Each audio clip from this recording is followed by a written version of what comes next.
தக்காளி வச்சு சுத்தமாகவே வேலை இல்லைங்க. அது சும்மா அறுக்கிறது கூலி கூட வரல. நிறைய பேருக்கு போகிறவங்களாம் சும்மா தான் எடுத்துகிட்டு போயிட்டு இருக்கிறாங்க. ஆனால் ஆள் பற்றாக்குறை.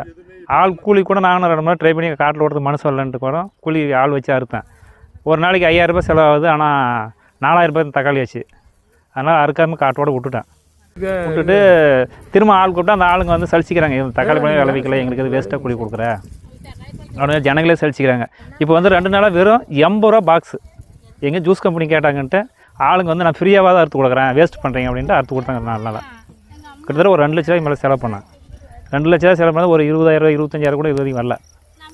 விவசாயத்தில் ரொம்ப நஷ்டம். இங்கே வந்து தக்காளி எங்ககிட்ட வெளியில் போதும் 20 ரூபா 25 ரூபா கூட போடுறாங்க. ஆனால் எங்ககிட்ட எவ்வளோ போடுறாங்கன்னா கிலோ 2 ரூபாய்க்கு கூட எடுக்கல. ஒரு 5 ரூபா கொடுத்தா கூட பாக்ஸ் 150 ரூபா, ஒரு 50 ரூபா செலவாயிட்டா ஒரு 100 ரூபா எடுத்தால் கூட ஒரு 100 பாக்ஸ் போனால் ஒரு 5000 10,000. அதாவது 100 நாள் வேலை திட்டம்னா கூட அந்த மத்திய கவர்மெண்ட்டும் மாநில கவர்மெண்ட்டும் சேர்த்து உடனே தேர்தல் அறிக்கையில் விடுறாங்க, உங்களுக்கு 100 ரூபா சேர்த்து கொடுக்குறேன், 200 ரூபா சேர்த்து கொடுக்குறேன் அப்படின்னு. எல்லாம் அங்கே போய் உட்காந்துன்னு அங்கே போய் ரோட்டில் படுத்து தூங்கி வரவங்களுக்கு 300 ரூபா தரீங்க, சும்மா ரோட்டில் படுத்துக்கிறீங்களா. ஆனால் விவசாயிகளுக்கு பார்த்தா ஒன்றுமே அவங்கள வந்து வீட்டுக்கு இது விவசாயத்துக்கு வந்து அனுப்பிச்சி விட்டிங்கன்னா எங்களுக்கு ஏதோ ஒரு 15 மீறும். ஆனால் அதாவது கணக்கு எடுத்து இந்த மாதிரி விவசாயிகளுக்கு ஏதோ இது நல்லது பண்ணிங்கன்னா எங்களுக்கு ஒரு 150 கொடுத்தீங்கன்னா எங்களுக்கு நல்லாயிருக்கும். ஆனால் ரோட்டில் படுத்துனா 100 ரூபா கொடுக்குறீங்க, ஆனால் எங்களுக்கு 1 ரூபா கூட யாரும் கொடுக்க தெரியா.